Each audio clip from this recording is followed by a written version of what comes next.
Bonjour à toutes et à tous.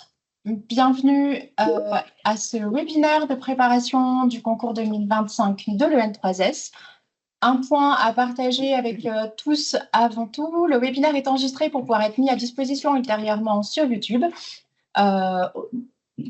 Si vous ne souhaitez pas être enregistré, on vous remercie de nous le signaler, voire en fait de vous retirer pour le voir uniquement sur YouTube.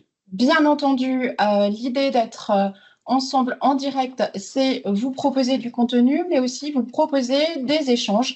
Et en particulier, on va commencer par, dans un premier temps, vous présenter l'offre de service, l'ensemble de l'offre de service que la 64e promo vous propose. On va parler plus spécifiquement ensuite sur ce webinaire-là des concours, des différentes voies et des différentes épreuves. Et on réservera un temps pour la réponse à vos questions. Pour vos questions, on vous invite à les poser au fil de l'eau dans la conversation. Vous aurez 3 modalités de réponse aux questions. Les questions qui sont simples, auxquelles on peut répondre de façon rapide, pourront avoir des réponses directement dans la messagerie. Certaines questions seront retenues pour être traitées à l'oral à la fin du webinaire. Et enfin, pour des questions dont on n'aurait pas forcément les réponses précises en direct ou qu'on n'aurait pas le temps de traiter, le temps de traiter pour uniquement des contraintes de temps, ne vous inquiétez pas, on vous fera un retour ultérieurement par une foire aux questions qui vous sera proposée, notamment dans la lettre d'information. Quand on parle de lettre d'information, on en vient assez naturellement à vous parler du coup de cette offre de service que propose la 64e promo. Donc, vous l'aurez compris, une lettre d'info qui aura la foire aux questions, mais qui aura bien entendu d'autres éléments, en particulier des éléments d'actualité générale, des éléments d'actualité de la protection sociale, des chiffres clés, finalement autant de choses qui vous permettront d'alimenter vos révisions pour les différentes épreuves. Ce webinaire sera suivi d'autres webinaires qui seront plus thématiques, plus ciblés. Vous aurez par exemple des webinaires pour préparer certaines épreuves avec une nouveauté cette année, un webinaire pour la culture générale qui parlera de méthodologie et de quelques éléments incontournables. Sur le webinaire, les dates vous seront présentées ultérieurement. Pour la lettre d'information, je m'excuse, je ne l'ai pas dit tout à l'heure, la première sera le 15 mars. En point complémentaire, comme ça avait été proposé les années précédentes, donc quelque chose qui s'inscrit dans une tradition, la possibilité pour vous de faire des concours blancs avec 2 concours qui sont proposés pour les écrits. Sur le premier, les dates sont très très proches puisqu'on est déjà à 11 jours de la clôture des inscriptions. On vous invitera donc à nous renvoyer vos copies entre le 10 et le 23 mars. Les dates du deuxième concours blanc vous seront précisées, bien entendu, plus tard. On va vous mettre dans la conversation l'adresse mail à laquelle envoyer les concours. Ce sera plus facile que de la dire uniquement à l'oral. Ça vous permettra de la retrouver et de la copier-coller directement. Et dernière type de proposition du tutorat qui permet à ceux qui font le choix d'avoir un appui, des conseils, du soutien individuel, donc en bilatéral, sur la durée de la préparation. Pour l'ensemble de ces éléments-là, il vous faut bien sûr vous inscrire, manifester votre souhait de pouvoir bénéficier de cet appui-là. Et si vous avez besoin, donc là pareil, on vous remet le lien vers le formulaire pour pouvoir manifester votre souhait de bénéficier de telle ou telle proposition. Et si vous souhaitez de façon générale avoir de l'info sur l'actu du soutien qu'on vous propose en tant que préparationnaire, n'hésitez pas à consulter LinkedIn ou Facebook et en particulier en recherchant, en recherchant préparation au concours EN3S par ses élèves. Un tout petit oubli de ma part et je m'en excuse parce que on est sur de l'information qui est aussi fraîche pour nous, notre rentrée n'étant que de janvier. Dans la lettre d'info, vous aurez aussi de l'actualité sur ce qui se passe pour nous, élèves actuels, avec quelque chose qui, on l'espère, vous permettra de vous projeter dans l'école, dans la scolarité. Pour aller plus loin, on va tous se présenter rapidement dans un tour de table. Je te passe la parole, Clara. Donc, bonjour à tous, je m'appelle Clara Winning, élève externe. Pour résumer mon parcours, j'ai fini avec un Master 2 Carrière et Action publique à Sciences Po Strasbourg Et en parallèle, j'ai suivi une préparation au concours de l'EN3S avec l'IEPEL, donc l'IEP de Lyon à distance. Bonjour à tous. Anthony Geffé, même parcours un peu proche de Clara, parce qu'on a le même Master 2. Master de carrière action politique de Sciences Po Strasbourg. J'ai fait toute ma scolarité à Sciences Po Strasbourg et une année de préparation également au concours. Tout petit passage à Paris 1, à la prépa de Paris 1 ENS également, avant d'être ici, bien heureux. Et je passe la parole à Daniela. Bonjour à tous, donc moi je suis Daniela Colfuti, élève interne, donc je suis issue de la branche maladie où j'étais au sein de la Caisse nationale d'assurance maladie, donc à la CNAM, et j'étais au sein de la DSI en charge de la validation, la supervision de la validation et du déploiement des applicatifs en lien avec le paiement des prestations, donc paiement nature, prestations nature, prestations en espèces, et puis également le paiement des rémunérations forfaitaires des professionnels de santé. Donc, à la base, j'ai plutôt un parcours d'ingénieur. Voilà. Donc, c'est ce que je peux présenter. Rebonjour, comme vous l'avez vu sur mon chevalet, je suis 3e concours, je suis ergothérapeute de formation initiale. J'ai travaillé 13 ans comme professionnelle de santé et ensuite j'ai rejoint la CNSA, donc, qui est devenue par la suite une des branches, Caisse nationale sur la branche autonomie. Et j'ai travaillé 18 mois en cabinet ministériel avant de préparer les concours. Bonjour à toutes et tous. Alors moi, c'est Farah El Wafi. Moi, j'ai un cursus juridique. J'ai fait des études de droit à l'université de Bordeaux, où j'ai obtenu mon master 2 en droit public. Ensuite, pour me préparer au concours, j'ai intégré la prépa talent de l'EN3S et de Sciences Po Bordeaux. Bonjour à tous, donc Florian Cauchy, je suis aussi élève externe et moi j'ai le parcours classique, toute ma scolarité à Sciences Po Rennes, le master 2 de préparation au concours de la fonction publique et en 6e année un 2e master 2 à l'IPAC de Rennes en droit et gouvernance du secteur sanitaire et social. Et bonjour à tous, donc Larose Valentin, élève externe. Moi j'ai suivi un cursus d'histoire, puis un cursus d'administration publique en licence et j'ai fait ma préparation avec Sciences Po Lyon, l'IEPEL également comme Clara. Voilà, je repasse la parole à Farah. Alors, moi, je vais vous parler donc, du concours externe. Donc déjà, pour commencer, j'aimerais vous dire que c'est un concours assez intéressant parce qu'à l'issue de la scolarité, donc on a une diversité de métiers qui s'offrent à nous et on peut garder notre ancienneté tout en évoluant dans différents organismes de la sécurité sociale. Donc c'est assez intéressant. Donc les conditions d'accès pour les externes, tout d'abord avoir un bac+3 ou une équivalence. Les personnes qui ont 3 enfants peuvent passer le concours également sans condition de diplôme. Pour passer le concours, on ne demande pas un diplôme spécifique, vous pouvez être vraiment diplômé de partout. Donc on a dans la promo des gens de Sciences Po, des diplômés de la fac de droit, d'éco, de management, enfin, on a vraiment une grande diversité. Ensuite, on a des avantages aussi pendant la scolarité, donc la rémunération qui est à hauteur de 2011,8 € bruts pour les externes. On a aussi d'autres avantages, donc les chèques déjeuner, une participation partielle de l'N3S pour la complémentaire santé. Et aussi, on a une indemnité en plus. Donc voilà. Cette année, pour le concours externe, on a 30 places. Et j'aimerais aussi préciser que la liste complémentaire n'est pas à négliger parce que l'année dernière, on a eu 16 personnes sur liste complémentaire. C'est allé jusqu'à 9. Et donc, 7 personnes ont été ensuite admises au concours. Et donc, voilà, on a aussi environ 360 personnes qui s'inscrivent, mais sur le nombre de présents, on est à 152 personnes. Donc, voilà. Pour le concours interne. Je vais prendre le relais du coup pour le concours interne. Donc, je précise que moi, j'ai fait la formation à l'IEPEL aussi de Lyon et que du coup, c'était mon premier essai. Donc, pour les conditions d'accès, les raisons pour lesquelles j'ai voulu faire le concours, c'est pareil, hein, beaucoup de mobilité. Moi, j'ai un parcours très typé ingénieur en informatique et je voulais faire autre chose. Et c'est vrai que du coup, le concours, ça nous permet, quel que soit le profil d'origine, de pouvoir avoir de la mobilité dans toutes les fonctions RH, RH, compta, tout ce qu'on veut. Donc, c'était vraiment ça qui m'intéressait. Donc, au niveau des conditions d'accès, il faut 4 années d'ancienneté. Donc, pour le concours de cette année qui a lieu en 2025, il faut 4 années d'ancienneté au 31 décembre 2025. Donc, si jamais vous pensiez pas être éligible, c'est encore possible. Donc, il faut vous dépêcher. Je crois que ça clôture les inscriptions le 14 mars. Donc, sont considérées comme internes toutes personnes qui proviennent d'un organisme de sécurité sociale. Plus, il y a des organismes affiliés type ARS. Donc, dans la promo, on a 2 personnes qui viennent d'ARS. Donc, pas de condition de diplôme. Voilà, moi, j'ai rencontré, lors de stage de découverte, j'ai rencontré quelqu'un qui avait fait le N3S et qui avait vraiment aucun diplôme. Elle est rentrée dans l'institution, elle n'avait même pas le bac, je crois. Donc, c'est ouvert à tout le monde. Et aussi, il n'y a pas de condition d'âge ni de nationalité.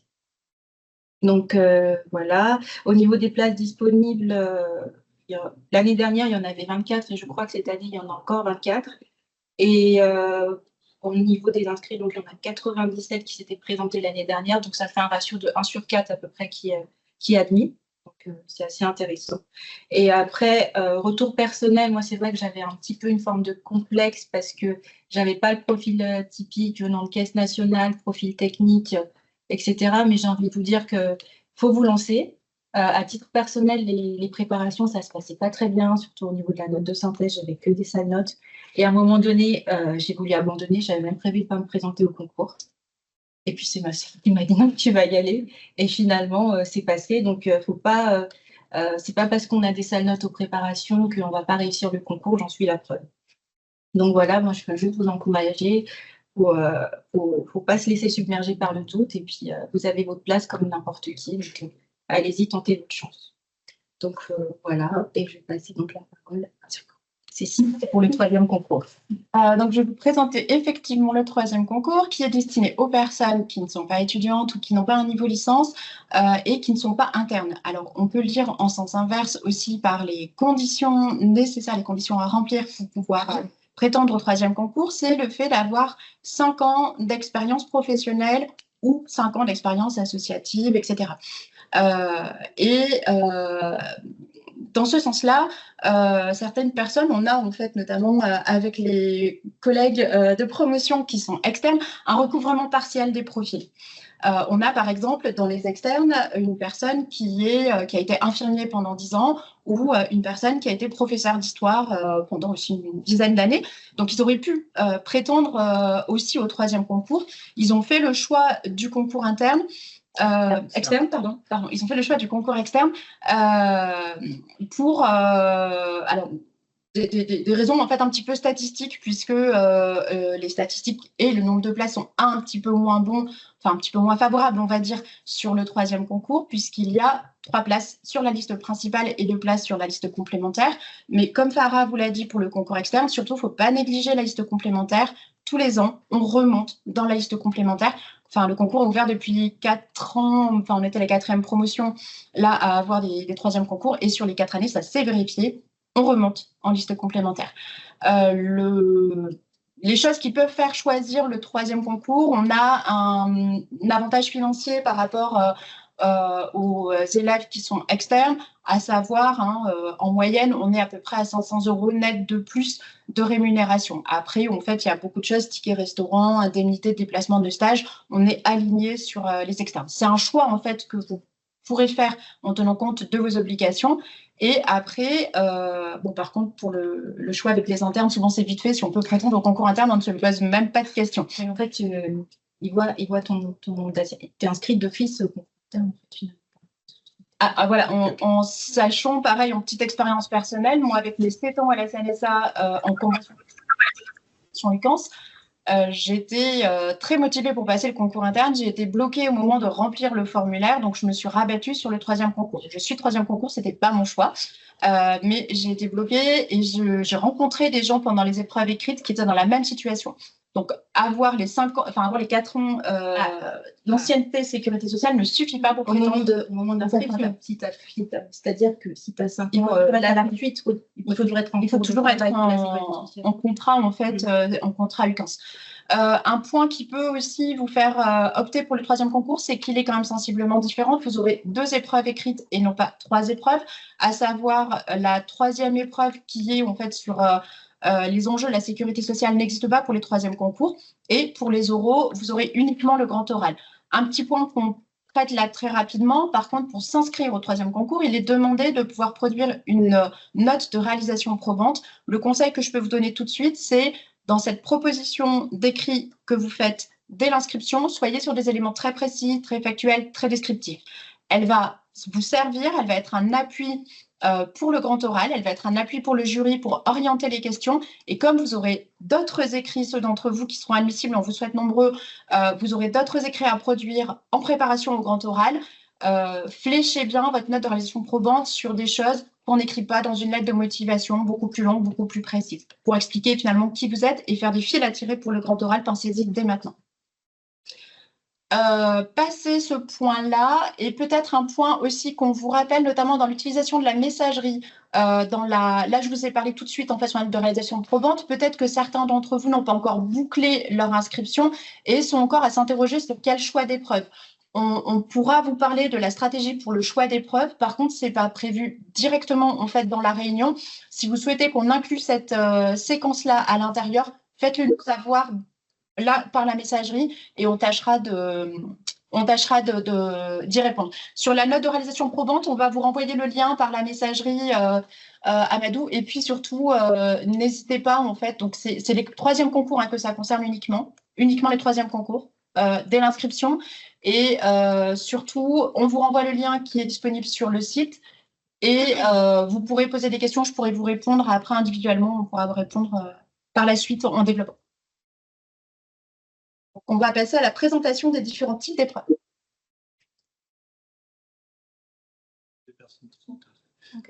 Donc, moi, je vais vous parler de l'épreuve de culture générale. Donc, déjà, l'épreuve de culture générale, qu'est-ce que c'est? En fait, c'est une épreuve qui n'a pas, comme les autres, en fait, un programme prédéfini. C'est-à-dire que c'est très large, l'intitulé, ça peut tomber sur des sujets relatifs à l'évolution des idées et des faits politiques, économiques, sociologiques et culturels en France et dans le monde. Autrement dit, en fait, tout ou presque un peu tombé comme sujet. C'est ce qui fait, selon moi, à la fois l'intérêt de l'épreuve, mais aussi sa difficulté. L'intérêt, parce que dans un panel de choses aussi larges, je trouve qu'on peut quand même prendre un réel plaisir dans nos révisions et puis dans les copies. Mais après, voilà, il faut avoir un panel de connaissances assez large et ce qui peut être une difficulté. Mais ça peut faire peur comme ça de prime abord, mais ça se travaille vraiment. C'est quelque chose qui s'acquiert tout le monde. Moi, personnellement, en parlant de ça, en allant sur peut-être des conseils de révision, je vous conseille deux choses qui sont pour moi importantes. Tout d'abord, c'est de suivre l'actualité de manière assez assidue. Personnellement, moi, je lisais le journal Le Monde tous les jours, ou le plus souvent possible pour suivre l'actualité. Je prenais des notes, j'essayais de ficher et de sauvegarder les articles qui m'intéressaient, parce qu'en fait, c'est une ligne d'or à la fois pour avoir des exemples, des arguments, mais aussi des accroches, des ouvertures, des choses assez ancrées dans l'actualité qui peuvent quelque part vous distinguer des autres. Et puis ça m'a même été utile, je ne vais pas en parler aujourd'hui, mais ça m'a même été utile dans d'autres épreuves de suivre l'actualité, notamment le grand oral. Donc il faut donc réussir à rester connecté à l'actualité, mais également, je vous conseille un livre qui pour moi a été hyper important dans ma préparation. C'est le livre Questions de culture générale de la collection Les Grands Concours de Hugo Cogniez. Donc il est assez lourd, peut-être un peu indigeste parfois selon moi, mais en fait il nous permet d'acquérir l'essentiel des références qui sont indispensables. Et encore une fois, là-dessus, je vous conseille de faire des fiches par thématique, par auteur, par citation, pour vous permettre de les utiliser et d'avoir vraiment un panel assez large. Enfin, ça a été souligné par certains de mes collègues avec qui ont préparé le sujet de culture générale, mais il faut bien se mettre en tête qu'il n'y a pas de références ou de domaines qui sont illégitimes, c'est-à-dire que par votre histoire, votre parcours, vous avez forcément un panel de références larges, et tant que c'est très bien utilisé, ça peut être la danse, les chansons, le cinéma, mais tant que c'est très bien utilisé, très bien argumenté aussi et bien amené dans le sujet, ça peut être une source qui va permettre à votre copie de se différencier également, donc il ne faut pas avoir peur du tout d'utiliser ces références-là. Un peu plus sur les annales et les attendus du jury, je pense que ça va être redit par mes camarades, mais moi je vous conseille vraiment d'aller lire les rapports du jury qui vous renseigneront sur les attendus du concours de manière générale, sur ce qui a été fait les autres années. Vous pouvez lire les meilleures copies, les copies moyennes, etc. D'ailleurs, si vous lisez les meilleures copies et les copies moyennes, je veux juste préciser une chose. Il ne faut surtout pas se mettre la pression. Parfois, on a l'impression qu'on ne va jamais arriver à faire des copies aussi bien. Mais moi, je tiens à vous rappeler que ce n'est pas vous qui vous jugez. On est toujours plus dur avec soi-même qu'avec les autres. Donc, franchement, voilà. Si vous sortez et vous dites ma copie, elle est vraiment trop mauvaise comparée aux copies que les autres ont fait ou que j'avais lues dans les meilleures copies, continuez, surtout n'abandonnez pas, allez au bout des 3 épreuves. Il y en a trop qui abandonnent après la première épreuve. Vraiment, ne faites pas ça parce qu'on ne sait jamais, hein, sur un malentendu, ça peut passer. Et surtout, quand on se juge, on est vraiment hyper dur, croyez-moi. C'est vraiment important d'aller au bout des choses. Alors, pour vous donner un peu une idée donc, des différents sujets qui sont tombés sur quelques années précédentes, j'ai pris alors, le sujet de 2023, c'était quelle place pour le travail dans notre société. Le sujet de 2019, les territoires dans la France contemporaine. Et de 2017, la démocratie dans les sociétés contemporaines. C'est pour vous montrer en fait à quel point ça peut être large, ça peut être des thèmes différents, mais en même temps, les sujets larges comme ça nous permet aussi de les faire un peu à votre sauce. Il n'y a pas de, entre guillemets, il n'y a pas de copie modèle. Chaque copie peut avoir son intérêt. Faut vraiment pas hésiter à y aller à fond et pas s'arrêter directement au sujet. Il faut le travailler, il faut prendre le temps de le travailler. Avant de se lancer aussi, il faut prendre le temps de bien réfléchir au sujet, de bien définir les termes du sujet. Voilà. Sur quelques conseils, en fait, cadres de la part du jury, en tout cas qui sont ressortis, nous, sur notre concours, sur le rapport de jury 2024, mais qui sont assez communs. Déjà sur la forme, sur la méthodologie, je vous conseillerais quand même d'opter plutôt pour des plans en 2-2 avec introduction et conclusion. Il faudrait que vos copies soient soignées quand même. J'enfonce un peu des portes ouvertes, mais c'est important parce qu'il le signale tout le temps, que ça soit soigné, qu'il n'y ait pas trop de fautes d'orthographe. Et puis voilà, vraiment un plan apparent aussi parce qu'ils aiment bien pouvoir suivre grâce à un plan apparent les copies, ce qui n'est pas le cas toujours, mais ici c'est le cas.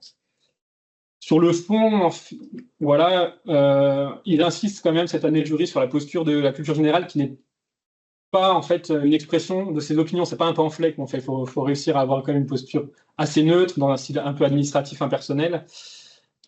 C'est-à-dire qu'il faut traiter le sujet avec beaucoup de nuances, quoi. Peu importe les sujets, il y a des sujets qui peuvent être très politiques, il faut les traiter avec beaucoup de nuances. Et enfin, il souligne, donc là j'en reviens aux références qui sont toutes légitimes, il souligne quand même qu'il y a beaucoup de sujets qui ont été traités de manière similaire, c'est-à-dire qu'on voit que les élèves ont suivi les mêmes prépas, etc. Et que justement, il faudrait réussir à prendre du recul sur ces prépas-là pour se démarquer et avoir un peu... son propre intérêt, sa propre personnalité dans sa copie, qui est toujours appréciée, bien sûr, en restant nuance. Pour terminer quand même cette brève présentation, moi je peux vous inviter seulement à vous exercer un maximum, donc que ce soit nous les concours blancs ou vous de votre côté, essayez de vous exercer un maximum parce qu'en fait, ça vous entraînera à insérer vos exemples, ça vous entraînera à argumenter, à être capable de faire une copie qui correspond aux attendus de concours, et surtout de vous comporter au timing, parce qu'en fait on ne se rend pas compte, mais le temps ça passe hyper vite en épreuve écrite, encore plus avec le stress le jour du concours, donc il faut vraiment réussir à se cadrer, à se dire, voilà, moi je prends tant de temps pour réfléchir au sujet, au bout de tant de temps je dois avoir mon plan détaillé, je commence la rédaction à partir de ce moment-là, et savoir aussi à quel point on écrit vite, pas vite, tout ça. Et donc, pour les concours blancs, moi je vous invite à les tester en conditions réelles, ça peut faire peur, mais vraiment sans vos fiches de révision pour voir un peu de quoi vous êtes capable, c'est l'occasion de vous tester, c'est maintenant qu'il faut se louper. Donc, vraiment, vous êtes là pour vous entraîner, et nous on sera là avec bienveillance pour vous accompagner. Et enfin, pour toutes les interrogations complémentaires que vous auriez sur la culture générale, l'épreuve de culture générale, je vous invite vraiment à suivre le webinaire de culture générale qui aura lieu le mardi 11 mars à 18h30. Voilà, ce sera l'occasion pour vous aussi de voir un peu les méthodos faites par d'autres élèves, etc. Et je passe la parole donc à Farah pour une autre épreuve. Alors, moi, je vais vous parler de l'épreuve de droit public. Tout d'abord, commencer par vous dire qu'il ne faut faire aucune impasse, mais vraiment aucune, parce que le programme est très dense et très large aussi. Donc moi, je vais commencer par exemple par vous parler des annales qu'il y a pu avoir et justement pour vous montrer la diversité des sujets qui peuvent tomber. Donc ça peut être des sujets qui sont tournés vers le droit administratif. C'est par exemple le cas en 2017. Le sujet, c'était marché public et optimisation de l'achat public. Donc c'est vraiment du droit administratif pur et dur et c'est même précis. Le sujet peut aussi tourner vers du droit constitutionnel. Par exemple, en 2018, on a eu les différents modes de désignation des représentants de la nation, avantages et inconvénients. Mais aussi, ça peut être un mix des deux. Donc, ça peut être à la fois administratif et constitutionnel. C'est ce qu'on a eu, par exemple, nous, cette année, avec décentralisation et déconcentration, alternative ou complémentarité, où là, il va falloir apporter des connaissances en termes de droit administratif, mais aussi de droit constitutionnel. Mais aussi, ça peut être du droit européen. Donc, quand on voit la liste du programme, le droit européen, ça fait ça. Mais c'est très important. On peut tomber sur un sujet de droit européen. Comme en 2019, ils sont tombés sur le rôle du droit européen dans la protection des droits fondamentaux. Donc, les droits fondamentaux, c'est aussi quelque chose à ne pas négliger. Donc, pour la méthodo, donc, je vais être assez bref et je vais un peu répéter ce qu'a dit Valentin parce que ça reste la méthodologie de la composition. Pour l'introduction, ne surtout manquer aucune étape et respecter vraiment les étapes clés de la méthode, donc phrase d'accroche, définition, enjeu, limite, problématique et annonce de plan. Pour l'actualité, pour la phrase d'accroche, pardon, vous pouvez commencer par une actualité, une citation, mais il faut que l'introduction reste fluide.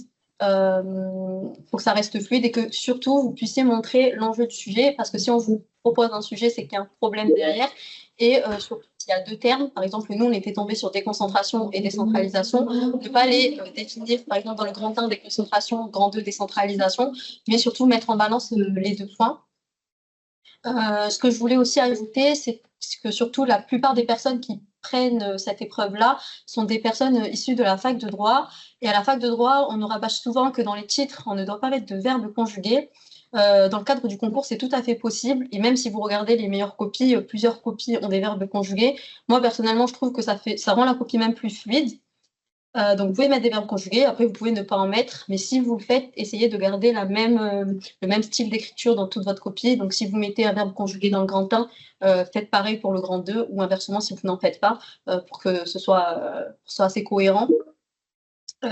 Et aussi, à la différence des copies de droit qu'on peut faire, il faut mettre une conclusion ici. Alors, à la fac de droit, on nous dit de pas en mettre, mais là, c'est apprécié d'en mettre une. Voilà. Ensuite, moi, les conseils personnels que je peux vous apporter. Donc, moi, pour réviser le droit public, j'avais fiché le livre de Bernard Stirn, qui est assez complet et je l'ai trouvé super pour préparer le concours. Et aussi, surtout, suivre l'actualité aussi. C'est pareil en droit public, comment on peut changer, il faut toujours suivre l'actualité. Ce que je faisais, c'était, j'allais consulter le site de la Cour des comptes, qui va souvent faire des rapports, et ça peut être un plus de parler de ces rapports-là dans la copie. Par exemple, comme je disais, le sujet des concentrations, décentralisation, la Cour des comptes avait publié un rapport à ce sujet, je crois, 2 mois avant. Donc c'est un plus de le mettre dans la copie, ça permet au correcteur de voir que vous avez suivi l'actualité. Donc, ce que je faisais, c'est que je fichais par thème, donc chaque thème, et à la fin de chaque thème, je rajoutais une fiche actualité et fiche rapport qui se rapportait à ce thème-là.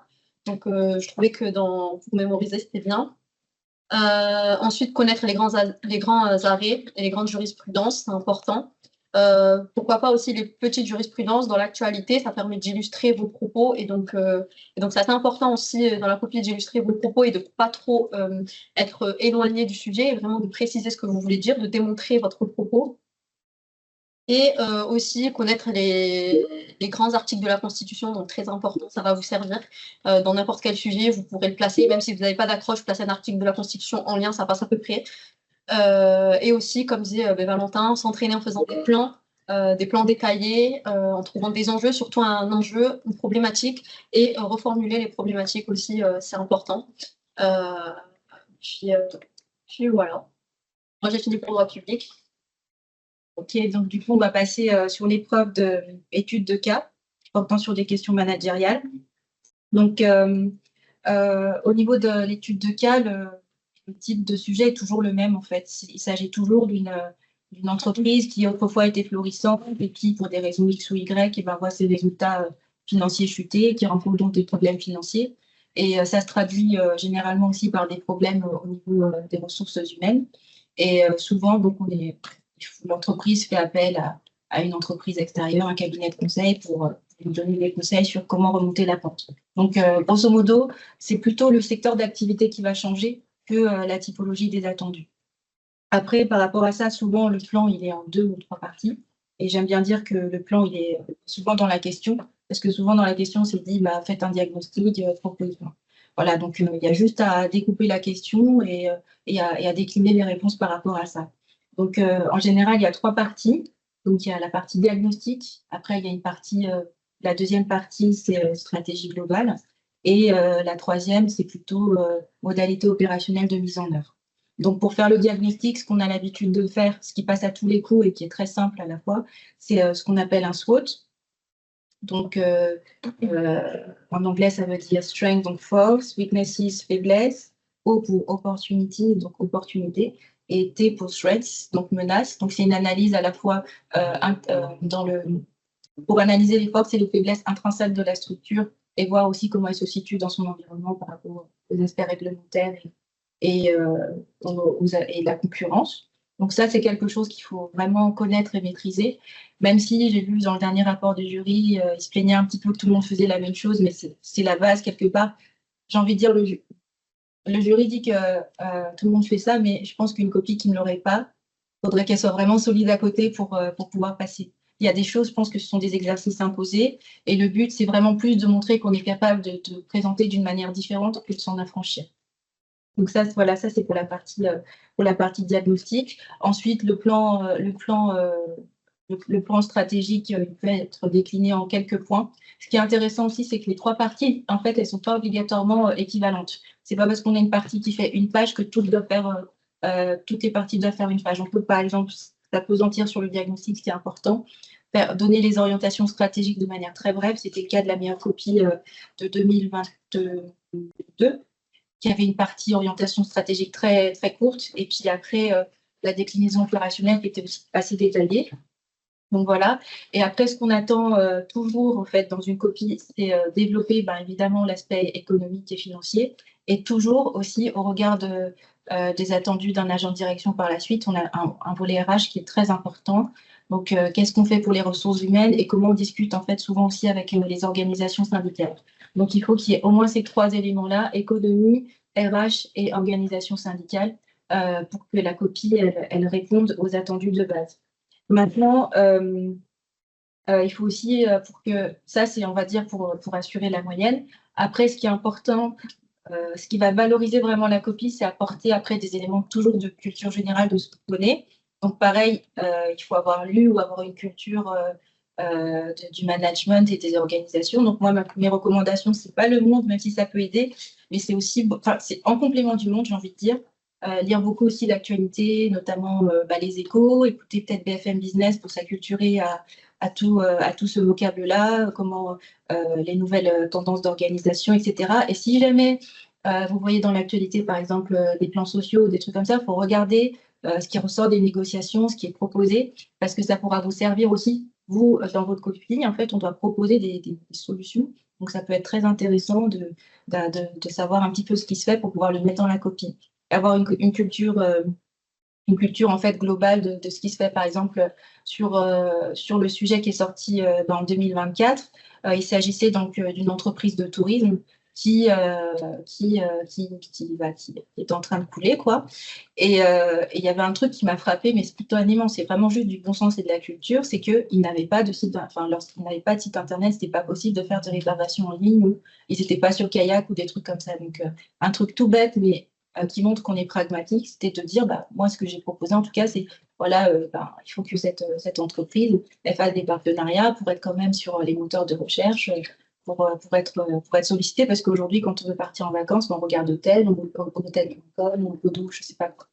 Donc voilà, ce qui va donner vraiment une valeur ajoutée, c'est être capable, en fait, de raccrocher les concepts théoriques avec la réalité actuelle et l'actualité. En fait, finalement, c'est un peu ce qu'on attend dans toutes les copies.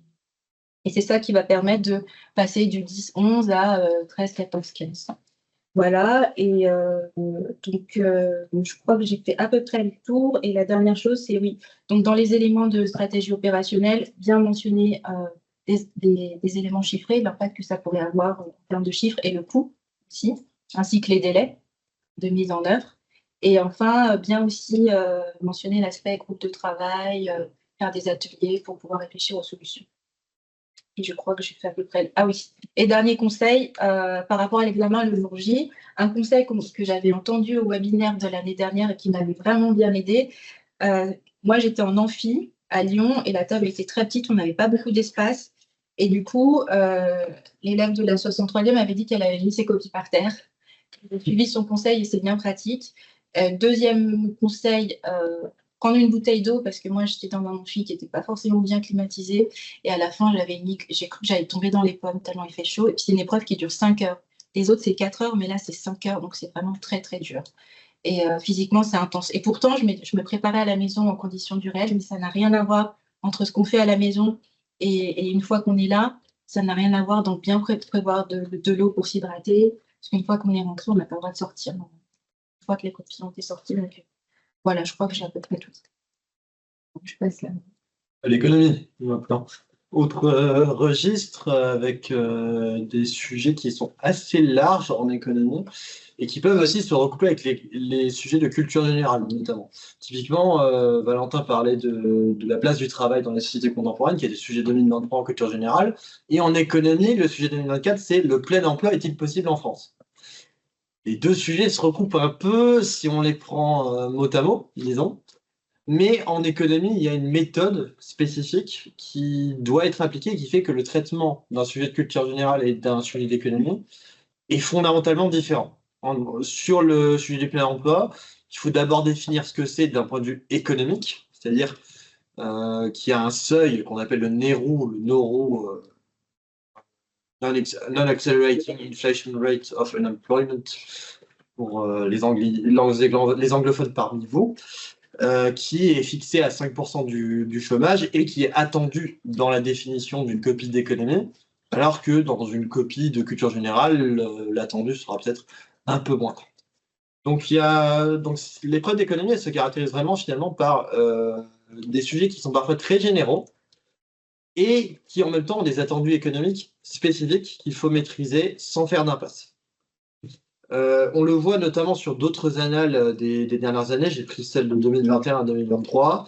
On voit que les sujets sont très larges. Des fois, on a 2021, crise, protectionnisme et libre-échange.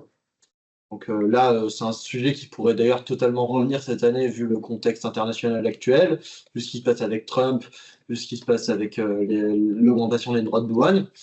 Et même s'il n'y a pas de lien avec la sécurité sociale, le jury a quand même une petite préférence pour des sujets de ce type, eh bien, il peut quand même y avoir des sujets économiques sans lien avec la sécurité sociale et qu'il faut traiter en ayant les connaissances économiques nécessaires pour le traitement de l'épreuve. Les sujets 2022 et 2023, ils étaient sur l'inflation et la dette publique.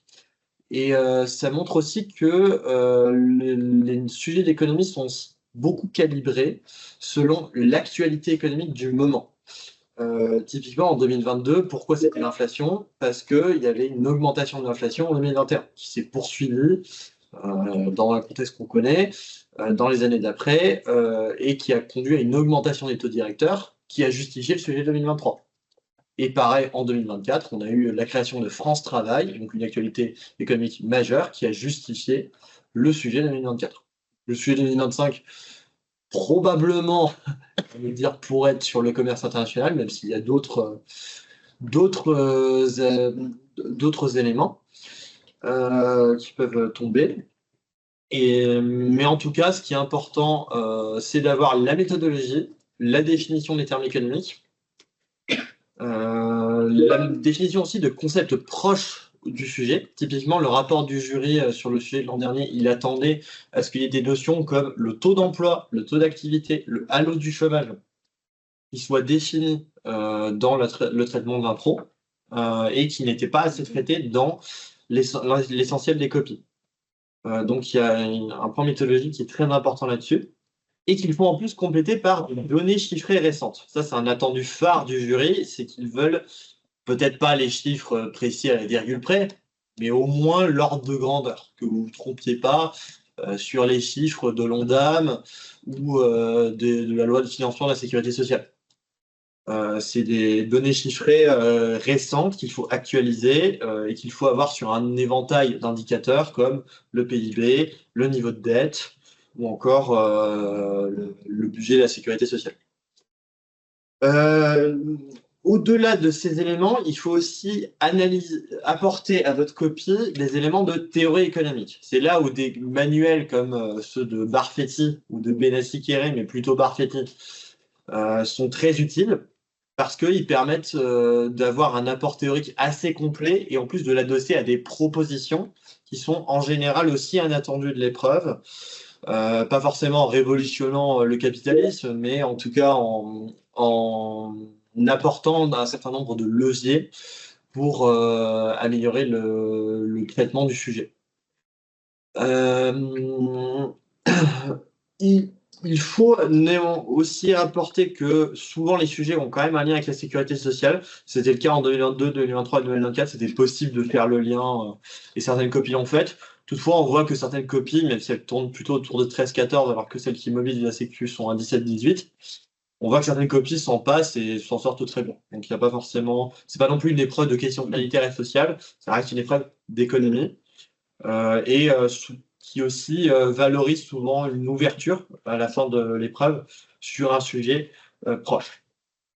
Donc, mes conseils personnels sur cette épreuve, c'est vraiment de prendre les manuels comme Barfetti, comme base de travail, de ne pas forcément s'y perdre. Il y a certains chapitres chez Barfetti, comme la politique financière, de stabilité financière, vous pouvez le passer. Et normalement, a priori, ce ne sera pas trop utile. Et aussi, il faut compléter l'apport des manuels et des cours que vous pouvez avoir par des éléments d'actualité.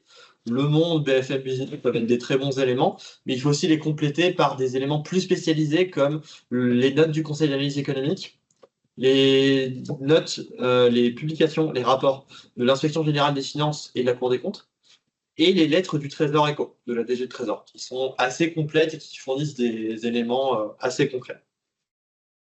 Enfin, j'ai vu passer dans le chat une question sur le choix à l'oral ou à l'écrit, il me semble. On y répond après. Je réponds après. Ça marche. Eh bien, dans ce cas, je vais. C'est à toi? Du coup, c'est à moi. Oui, c'était plus sûr. C'était QSS ou notre. Et moi, j'ai la lourde tâche de vous parler de l'épreuve peut-être la moins sexy du concours. Paradoxalement, une des deux seules épreuves qui est commune interne et externe, c'est la note de synthèse. Tous les concours, effectivement. Note de synthèse, du coup. Donc, on va vous demander de synthétiser en fait tout un dossier, tout un corpus de documents selon une commande qui sera donnée dans l'intitulé. C'est souvent une mise en situation, il y a un petit roleplay. Vous êtes conseiller d'un ministre, d'un directeur de cabinet, et vous devez faire telle chose. C'est à la fois une épreuve qui est simple et compliquée, mais elle est bien souvent piégeuse, voire éliminatoire.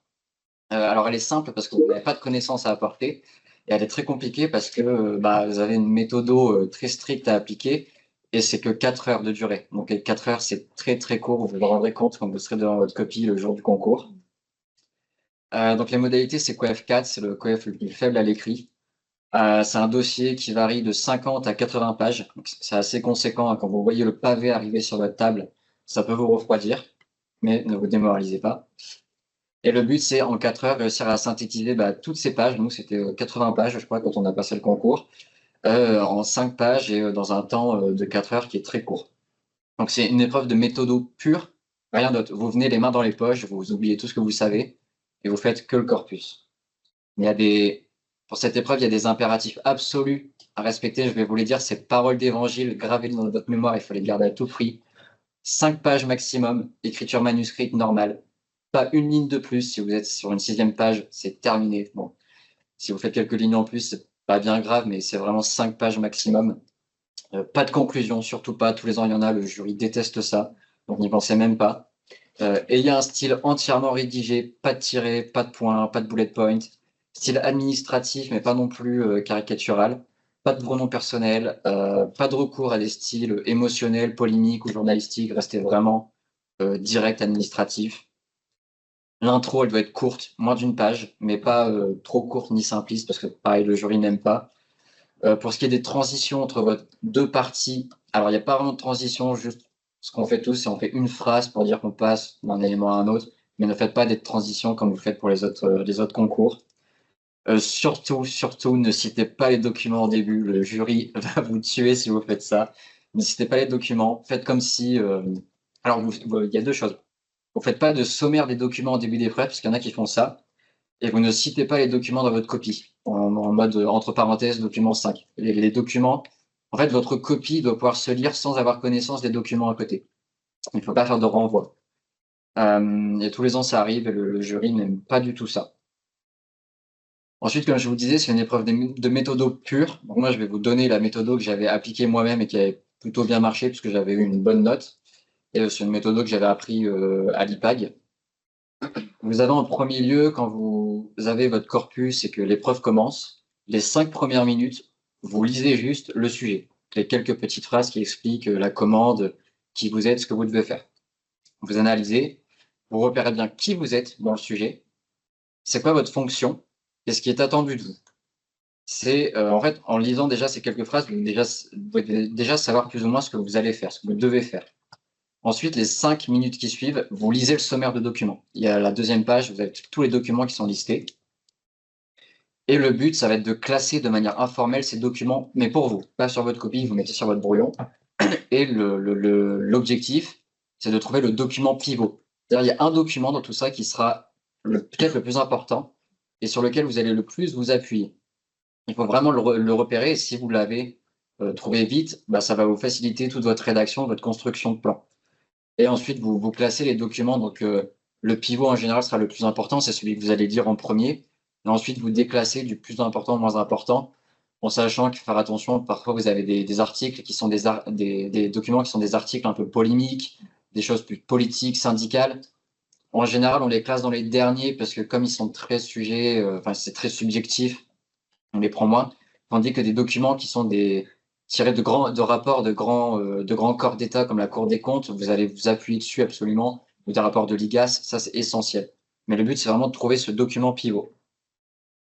Ensuite, les 5 minutes qui suivent, donc là vous êtes de vos minutes 10 à 15, il faut réfléchir à votre problématique. Vous devez déjà savoir plus ou moins ce que vous allez dire, en sachant que on ne vous demande pas de la reformuler totalement et de faire une problématique totalement alambiquée. Enfin, reprenez juste ce qui vous est donné et mettez-le sous forme de question, ça suffira amplement. Ensuite, le plus gros et le plus compliqué peut-être de l'épreuve, pendant 1h40, vous allez lire le dossier. Donc, vous allez avoir une lecture utilisatrice du dossier. Donc, vous allez classer de manière informelle vos documents et vous allez les lire selon le classement que vous avez fait. Et normalement, si vous n'êtes pas trompé dans le classement, vous allez voir que vous allez lire les documents les plus importants au début, en tirer le maximum d'infos, et plus vous allez lire, moins vous aurez d'infos et plus vous pourrez passer vite. Donc, quand vous lisez les documents, il faut déjà repérer les éléments dont vous allez vous servir. Je vous parlerai de tout ça dans les conseils que je vais vous donner juste après. Et le but, c'est qu'à la fin des 1h40, en fait, vous ayez plus, ou alors très peu, à revenir au corpus. Après le corpus, vous pouvez le mettre de côté et vous concentrer sur votre rédaction. C'est pour ça que la lecture, le classement des documents est hyper important. Mieux vous le faites, plus ça sera facile après. Ensuite, les 30 minutes qui suivent, vous allez problématiser et construire votre plan. Alors, la problématique, elle est déjà plus ou moins induite dans le sujet, dans la commande. Voilà, comme je vous le dis, pas la peine de construire un truc capillotracté. Par contre, il faut vraiment qu'elle corresponde à la commande qui vous est donnée.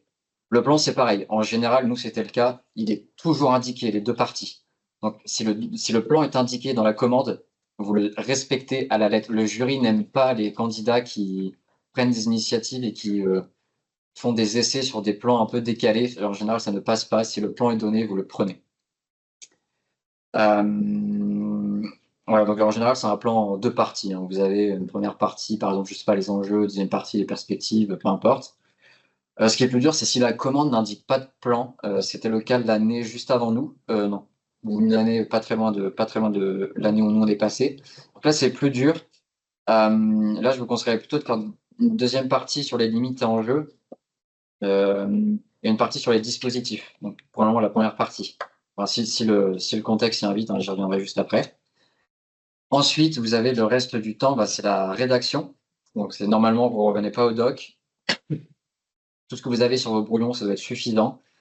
Attention à l'orthographe, c'est important. Et vous traitez du fond. Parlez du fond des documents.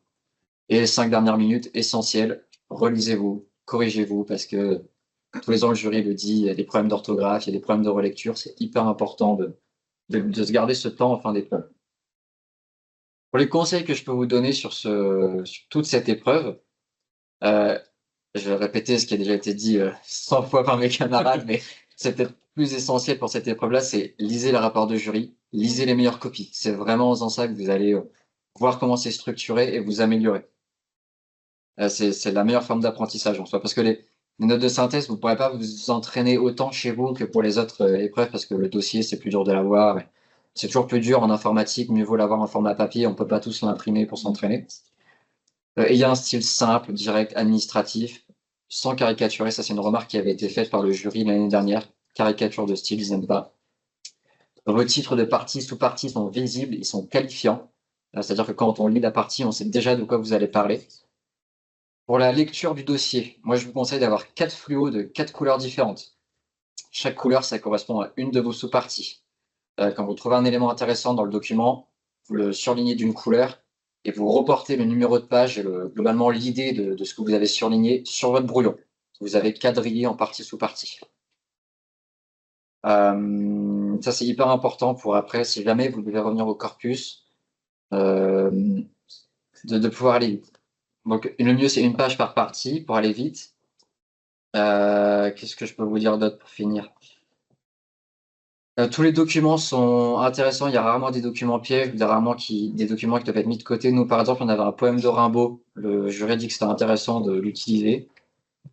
Et je vais finir en reprenant ce que Daniela avait dit. Si vous avez un problème de taille sur votre table, n'hésitez pas à mettre vos brouillons par terre quand vous avez fini ou vos feuilles. Enfin, trouver un moyen. Le jury, les surveillants vous en voudront pas. Voilà, c'est tout ce que j'avais à vous dire sur la note de synthèse. C'est ça. Ouais. Et du coup, la meilleure épreuve pour la ou plutôt l'épreuve avec le plus gros coef à l'écrit, donc c'est la composition sur un sujet relatif aux grandes questions sanitaires et de protection sociale, donc avec un coef 6. J'ai voulu reprendre quelques sujets des précédentes années pour donner un peu des exemples du fait que ça peut être très large. Donc en 2010, on avait la protection sociale doit-elle avoir pour finalité d'aider certains ou d'aider tout le monde? En 2014, l'entreprise et la protection sociale. En 2019, protection sociale et précarité. Et en 2023, protection sociale et vieillissement de la population en France.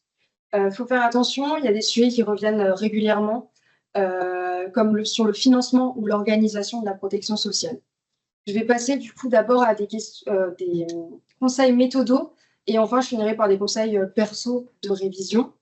Donc pour la méthodo, je ne vais pas reprendre tout ce qui a été dit, mais globalement, il faut bien respecter la méthodo de l'introduction parce que c'est là où le correcteur se fait déjà une idée sur votre copie.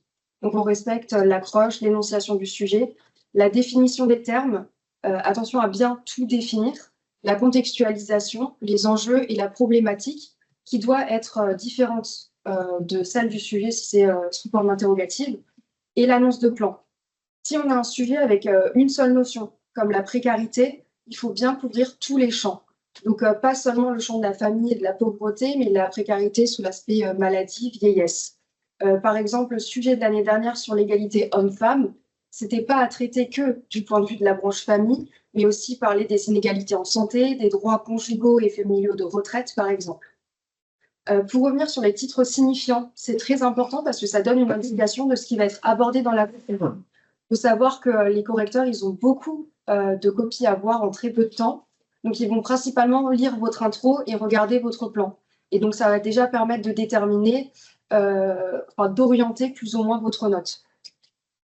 Pour le programme, vraiment, pensez à voir tout le programme en entier. L'intitulé de l'épreuve, c'est bien questions sanitaires et de protection sociale, donc pas une épreuve de sécurité sociale. Il ne faut pas mettre de côté, par exemple, la protection complémentaire, l'emploi, l'assurance chômage ou les questions sanitaires en tant que telles. Le mieux, c'est vraiment, moi j'avais pris le programme et j'avais fait des fiches vraiment sur chaque aspect du programme.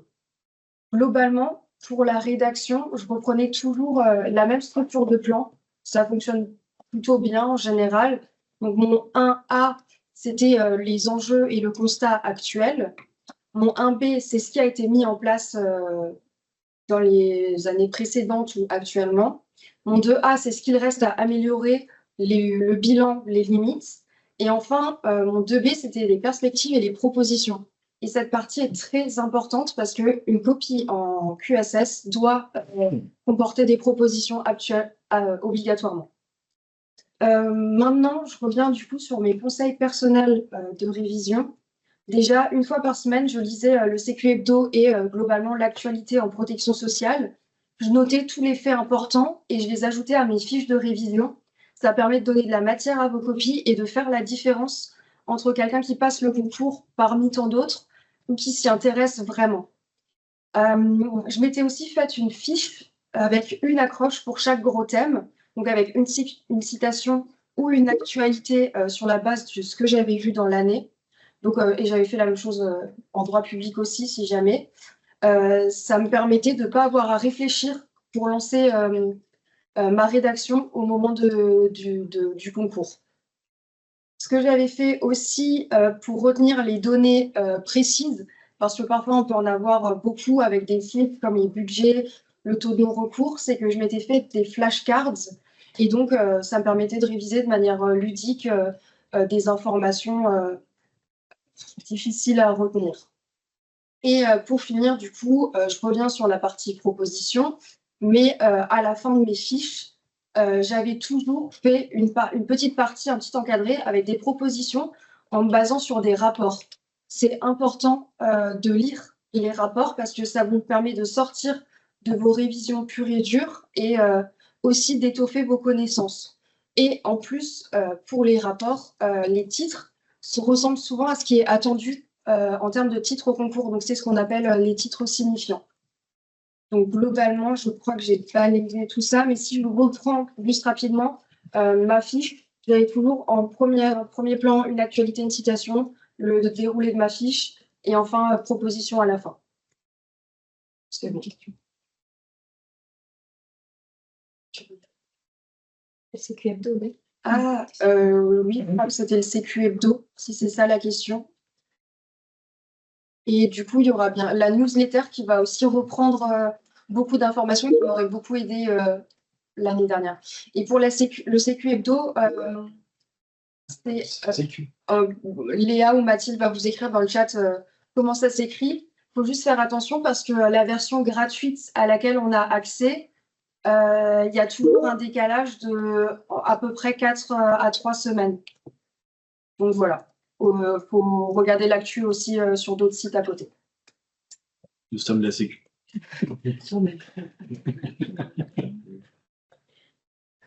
Ah oui, du coup, c'est à moi. Alors, comme on a vu que certaines personnes étaient intéressées par la stratégie du choix des matières, je vais vous en parler pendant quelques minutes. Puisque vous pouvez, si vous avez déjà choisi vos matières, vous êtes déjà inscrit, sachez que vous pouvez encore les modifier jusqu'au dernier jour d'inscription. Donc, vous avez encore jusqu'au 13-14. Moi, par exemple, jusqu'au dernier jour, je hésitais encore à changer avec d'autres matières parce qu'on n'est jamais vraiment sûr. Mais sachez que une stratégie, c'est un choix qui se fait selon vos capacités, vos préférences, mais aussi selon les coefficients. Parce que n'oubliez pas qu'à l'écrit, l'épreuve à choix a les coefficients 5, tandis qu'à l'oral, c'est double coef 3. Normalement, si vous avez 2 bonnes notes aux oraux, ça vous fait une bonne note coef 6. C'était mon cas, j'ai eu double 16, donc ça fait 16 coef 6. Tout de suite, ça vous relève votre moyenne globale. Et ça peut vous sauver. Aussi, pensez que souvent, entre l'écrit et l'oral, les épreuves se complètent. Donc ça, il faut bien l'avoir en tête quand vous choisissez vos matières. On sait que les internes vont majoritairement prendre l'étude de cas. Je suis même pas sûr si on a des internes qui n'ont pas pris cette épreuve. Il y a Bertrand qui a osé prendre du droit, mais c'est le seul. Voilà, on en a un qui a pris du droit. Bon, voilà. Pour les statistiques, on a même des internes qui prennent culture G. Donc c'est assez varié. Ok, on a eu un peu d'écho. Bon, je pense que la grosse majorité prend l'étude de cas quand même. Parce que forcément, vous êtes la plupart du temps manager, donc c'est plus facile pour vous. T'as pas besoin de connaître des trucs par cœur. Ouais. Donc pour les externes, on sera plutôt sur la culture G, le droit public, l'économie, selon les prépas d'où vous venez. Mais il faut aussi vous dire qu'à l'écrit, le temps de réflexion, il est plus long. Si vous tombez sur un sujet compliqué, sur lequel vous avez peut-être fait une impasse, qui vous dit rien, vous pourrez plus facilement bricoler quelque chose qui tient la route ou mettre des éléments que vous n'auriez pas pu mettre à l'oral. Donc ça, il faut le savoir. C'est qu'à l'oral, le jury, il a des attentes quand même assez précises sur des connaissances qui peuvent être un peu pointues. Il attend aussi votre capacité à prendre de la hauteur et avoir une réflexion, dessiner des perspectives. Et ça, en 20 minutes de préparation et 10 minutes de passage, c'est assez compliqué si vous n'êtes pas au point sur la matière. Donc, prenez des matières dont vous êtes vraiment à l'aise à l'oral parce que vous pouvez tomber sur des sujets totalement bizarres et si vous ne maîtrisez pas, j'ai une amie de la promo du dessus qui est tombée en question sociale sur droit du travail et sécurité sociale. Donc, autant vous dire qu'en QSS, quand vous tombez sur ça, voilà, vous faites une tête, je vous laisse imaginer, mais elle a quand même su se débrouiller. Pour la stratégie en elle-même, il n'y a pas de bonne formule en fait. Pensez juste souvent que, comme je l'ai dit, la matière se recoupe. Par exemple, culture générale recoupe sciences politiques, c'était le cas pour Valentin. Sur de nombreuses thématiques, ça se recoupe. L'étude de cas recoupe souvent le droit du travail. Et le combo gagnant, l'absolu, c'est questions sociales et santé publique. Ça, c'est le clarté quinté plus. En plus, en santé publique, les bonnes notes sont facilement accessibles tous les ans. Il y a une très très bonne moyenne Les deux matières sont vraiment complémentaires, que ce soit d'ailleurs à l'écrit comme à l'oral. Vous ne pouvez pas faire QSS à l'écrit sans connaître un peu de santé publique, je trouve que c'est essentiel. Donc, si vous le prenez à l'oral de santé publique, je ne vous conseille peut-être pas de le travailler à fond maintenant, attendez peut-être un petit peu, mais sachez que les deux sont vraiment main dans la main. Par contre, si vous venez des prépas type Sciences Po, IEP, je ne vais peut-être pas vous conseiller de prendre santé publique, restez sur des acquis si vous avez des bons acquis, je vais vous conseiller plutôt de rester sur le droit public, économie si vous êtes à l'aise, ou d'autres matières si vous les maîtrisez bien. Je réponds tout de suite à la question qui avait été posée un peu plus haut pour l'économie. Alors, j'ai plus ton prénom sous les yeux, excuse-moi, mais si tu n'as jamais fait d'économie et que tu comptes le travailler que là après les résultats des écrits, je te déconseille très fortement de le faire, puisque le programme est large, lourd, que le jury est très très strict et que c'est une matière très rigoureuse. Et qu'en 2 mois, tu n'auras pas le temps avec la deuxième matière, plus ton grand oral à préparer, plus la fatigue que tu vas accumuler, tu n'auras pas le temps de préparer l'économie. Moi, je te conseille de prendre une autre matière si tu es plus à l'aise, parce que là, en 2 mois, je pense, c'est impossible. Après, Anthony pourra me compléter si. Pour l'éco, c'est déjà une bonne référence, mais c'est vrai que le jury, à l'oral, il a tendance à poser des questions un peu techniques. Typiquement, le sujet que j'avais eu, c'était l'État vit-il au-dessus de ses moyens? Et dans la phase d'échange, il y avait eu des questions sur le multiplicateur keynésien. Si en tant que préparationnaire, tu es à l'aise sur ce genre de notions, ça peut passer.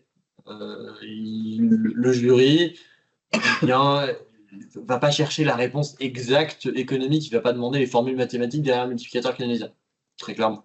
Par contre, effectivement, il va demander quand même qu'on ait une notion de ce que c'est concrètement et qu'on sache l'expliquer en termes compréhensibles avec nos mots. Et effectivement, si ton bagage en économie ne permet pas ce niveau de technicité, dans ce cas, c'est peut-être mieux de choisir une autre option, à arbitrer avec également l'existence d'autres options. Est-ce que vous êtes à l'aise avec questions sociales, santé publique? Surtout, je complète rapidement, mais dis-toi que l'économie, tu vas arriver souvent, je ne sais pas de quelle préparation tu viens, mais souvent, la majorité viennent de Sciences Po ou de prépa de ce genre-là. Ils font de l'économie depuis plusieurs années, c'était mon cas, et eux sont vraiment à fond sur cette matière. Ils apprennent très souvent, que ce soit à l'oral ou à l'écrit. Donc vraiment, si tu veux faire ce choix-là, réfléchis-le bien avant, parce que ça peut tout jouer.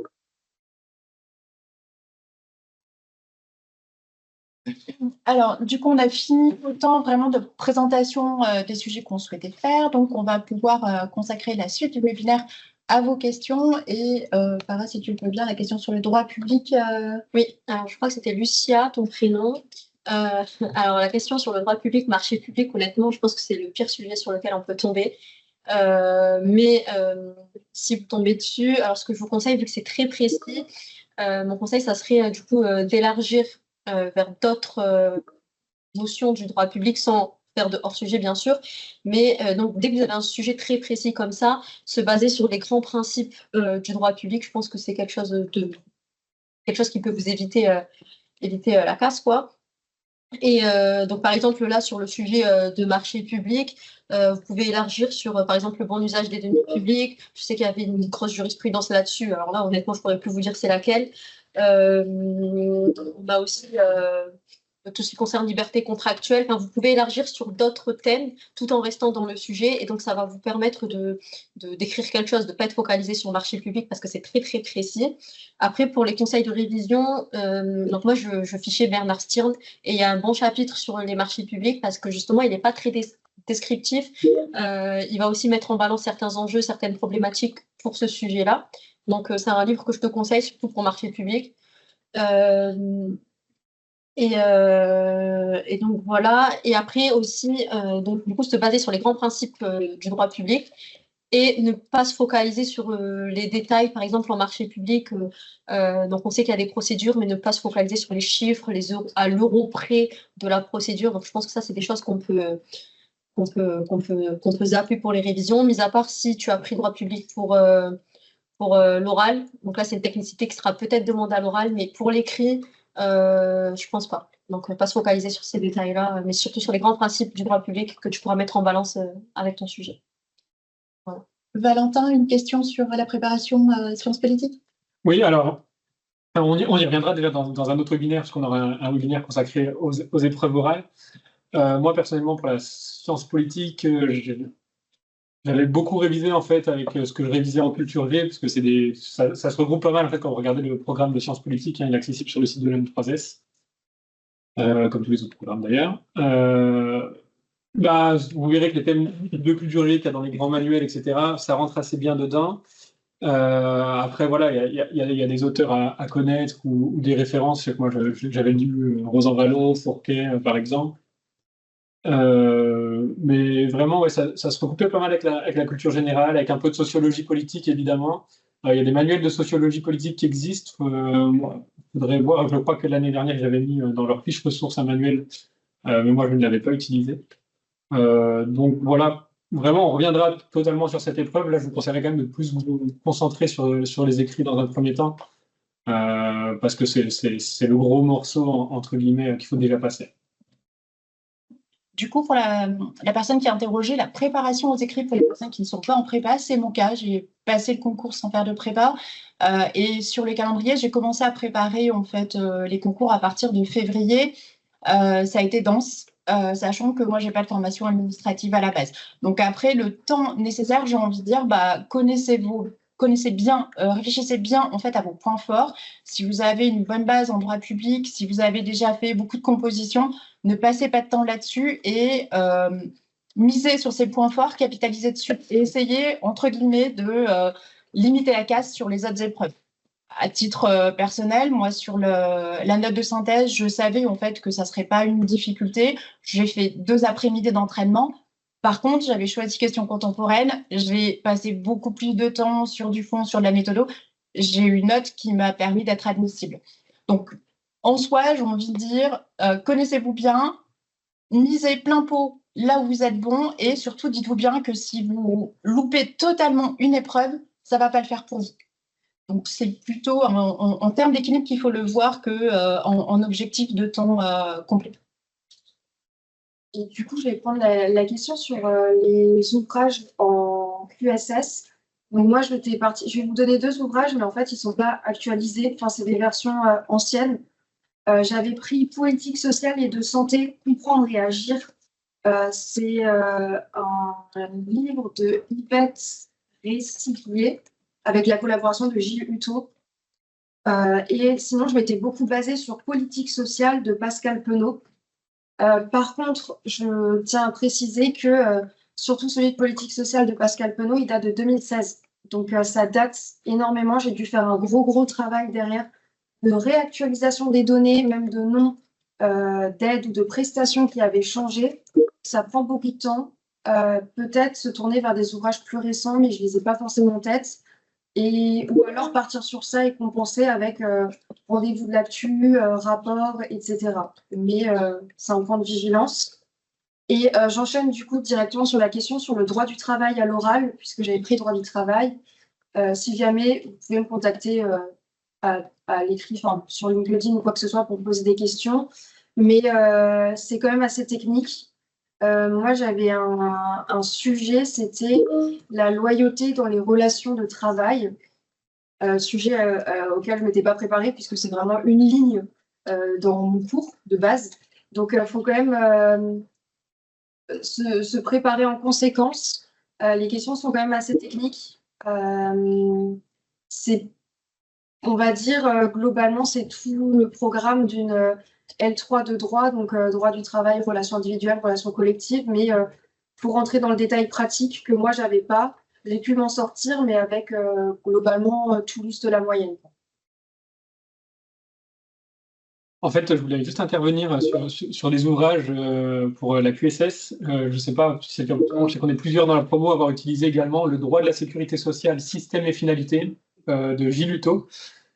Pour moi, il était vraiment une bible. Et puis, en fait, il est assez récent, le dernier, la 3e édition, elle est sortie là en 2024. Je crois qu'elle est sortie en mai, juste avant nos écrits. Donc voilà, ça peut être aussi un choix si vous voulez vous épargner l'actualisation. Mais en même temps, l'actualisation, ça nous force à travailler les thèmes et à retenir les chiffres. Donc, à vous de voir. C'est littéralement la Bible, hein, sans vous-en, parce qu'il est synthétique, il est vraiment fait et taillé pour le N3S. JUTO est la référence sur ce domaine, donc c'est vraiment le truc à lire, à mon sens. Il y a une question sur le droit public. Pour le droit public, j'avais pris droit public à l'écrit et à l'oral, j'avais pris QSS et santé publique. Alors, je ne sais pas quelle est ta formation, mais en tout cas, un grand conseil, si tu as une formation de juriste, de droit public spécialement, prends droit public à l'écrit parce que c'est le plus gros COEF. À l'oral, c'est un COEF 3. Donc là, il faut maximiser ses chances pour aller devant le jury. Donc, prends droit public à l'écrit. Donc, si tu as un master en droit public, même un autre type de droit, mais c'est ce que je te conseille. Et du coup, pour l'oral, j'avais hésité aussi à prendre droit public, mais finalement pas du tout, parce que santé publique, honnêtement, ça se révise assez facilement. J'avais aucune connaissance en santé publique, mis à part ce que j'avais révisé pour QSS, et ça se regroupe vachement, donc en un été, ça peut se faire, et donc voilà, et donc c'est ce que j'avais fait en fin de matière. Je complète Farah sur le droit public. En plus, on est très peu à le prendre à l'écrit, c'est rare.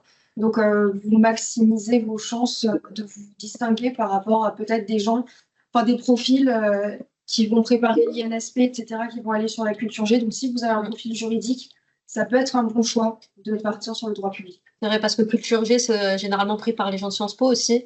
Et donc, moi, je sais qu'à côté, j'aurais pas fait grand-chose.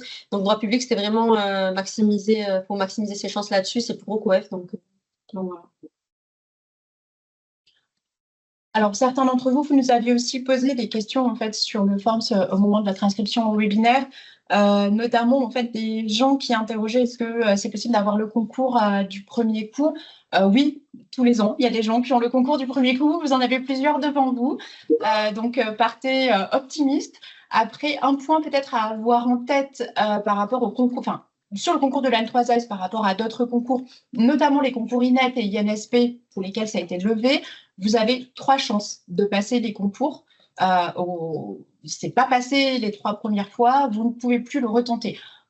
On est plusieurs à l'avoir du premier coup. On a des collègues qui l'ont eu la 3e fois et qui, certains, l'avaient tenté une fois avant la prépa et ont retenté et l'ont eu après la prépa.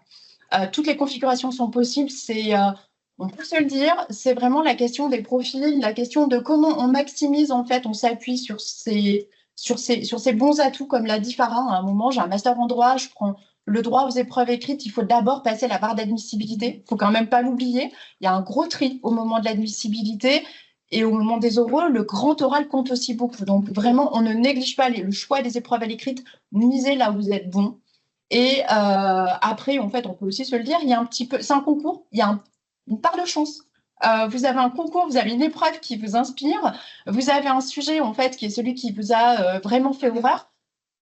Ça pourra faire la différence et c'est pas parce que ça n'a pas passé une année qu'il faudra vous décourager. Moi, on a aussi croisé des gens qui se découragent après une fois alors que c'est juste sur un coup de pas de bol que ça a pu ne pas passer. Donc, je pense que c'est aussi en fait ce recul-là qu'il faut avoir. Vous misez tout, vous y allez à fond. C'est la première fois, vous pouvez y aller, vous y allez sans prépa, vous pouvez l'avoir et on ne se décourage pas, on vise potentiellement en fait la longueur, la durée. Je vais juste me permettre de rebondir sur la réponse de Cécile. C'est vraiment important, moi je pense, quand on a des points forts, il faut prendre ces matières-là à l'écrit parce qu'en termes de COEF, ça n'a rien à voir. C'est-à-dire que si je ne dis pas de bêtises, on est sur un COEF 6, 5 et 4 à l'écrit et les épreuves techniques, c'est 2 fois 3. En sachant que si on viande à l'écrit, on n'a pas la possibilité de se rattraper à l'oral. Et en plus, au niveau de la notation, à la fin, le classement final, on prend à la fois les notes à l'écrit. Elles sont toujours valables en fait au moment de la note finale. Donc, moi, je vous recommande vraiment, quand on a des points forts, on maximise dessus à l'écrit. Ça permet de prendre des points d'avance. Et si on se casse la figure, en plus, il faut savoir qu'à l'écrit, il y a des notes éliminatoires. Il n'y a pas de notes éliminatoires aux oraux techniques. Donc, même si, entre guillemets, tu as 0, si tu as réussi partout ailleurs, tu peux t'en sortir. Donc, on peut foirer les oraux techniques entre guillemets. Si on doit se foirer quelque part, mieux vaut que ce soit les oraux techniques qu'ailleurs. Parce que c'est ce qu'il y a de moins grave, entre guillemets. Voilà, ça c'était pour la petite précision. Maintenant, je vois une question qui avait été posée en ligne. Pour les internes, quelle a été leur organisation de travail sur les fiches et révisions pendant les 2 derniers mois avant l'écrit? Du coup, j'ai la lourde responsabilité. Je vais parler pour moi. Moi, je pense que je suis une atypie. Ouais, parce que du coup, j'ai eu comme je disais en introduction, j'ai eu un coup de bien à un moment donné. Donc, je me suis préparée de janvier à mars à peu près. Avril, j'ai un peu baissé. Avril-mai, avril, j'ai un peu baissé les bras. Je me suis remise à fond en mai. Mais l'idée, moi, c'était vraiment de travailler en conditions réelles. J'essayais de faire des épreuves le maximum possible. Donc, une fois toutes les 2 à 3 semaines, c'est beaucoup de travail, hein, beaucoup de temps. J'essayais donc de faire chacune des 3 épreuves écrites. Donc, ça veut dire dans les conditions du réel. Donc, 5 heures pour les questions managériales et 4 heures pour le reste. Donc, ça veut dire minimum 15 heures par semaine de travail, plus après la lecture des articles qui vont bien, Le Monde, écouter un petit peu le reste. Après, au niveau des fiches, je ne suis pas là pour ça. Donc, on va dire je me suis débrouillée. Mais en gros, franchement, la veille en elle-même, je ne peux pas tellement la mesurer, mais c'est un travail quotidien finalement, avec des gros points où il faut s'organiser. J'ai fait quelques nuits blanches, hein, je ne vais pas mentir. Et voilà. Mais c'est un prix à payer, j'ai envie de dire, et puis ça vaut la peine. Voilà, j'espère que j'ai répondu à la question. Alors, une question qui avait été posée sur le Forms aussi pour un candidat qui sera en situation de handicap. Il y a effectivement un modèle propre au concours à télécharger avec une liste de médecins qui sont agréés par les préfectures pour finalement ouvrir droit en fait à du tiers-temps notamment ou à des aménagements d'examen en tout état de cause. Moi, j'avais croisé l'an dernier en fait un candidat qui avait eu un aménagement en fait pour l'oral parce qu'il était malentendant, donc j'ai pas de retour de sa part sur les écrits. Mais globalement, l'idée d'avoir des documents propres en fait à l'UN3S, c'est vrai pour tout ce que vous aurez à faire, hein, y compris pour attester de votre expérience, etc. Donc, n'hésitez pas à anticiper sur la préparation de votre dossier. Moi, je suis là aujourd'hui. J'ai fini mon inscription le 29 mars à 19h50 et quelques. J'ai eu quelques sueurs froides, en fait, parce que c'était le 29 mars à 16h, la deadline. Je vous conseille de ne surtout pas faire ça. Il y a une question plutôt sur comment tout retenir. On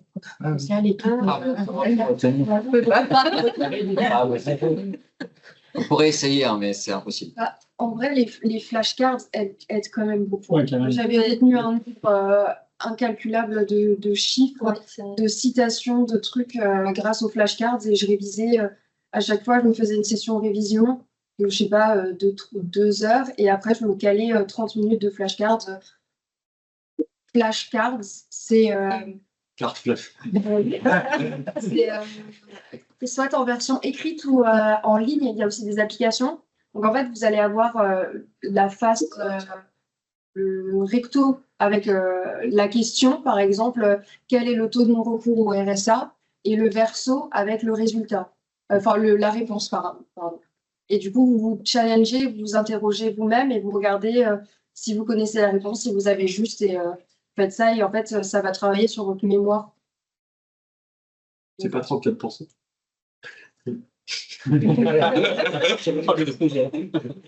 Après, si je peux rajouter quelque chose, ne vous focalisez pas sur les détails. Il y a plein de détails. Enfin, les détails, ça va être utile peut-être pour l'oral, mais il y a plein de choses. Enfin, retenez surtout les grands principes, les prestations importantes, mais ne vous focalisez pas sur les détails. Ça va vous remplir le cerveau pour rien. À l'écrit, on ne vous demande pas d'être technique, on vous demande de savoir prendre de la hauteur, de cibler des enjeux, des grandes problématiques, on ne vous demande pas des tas de chiffres.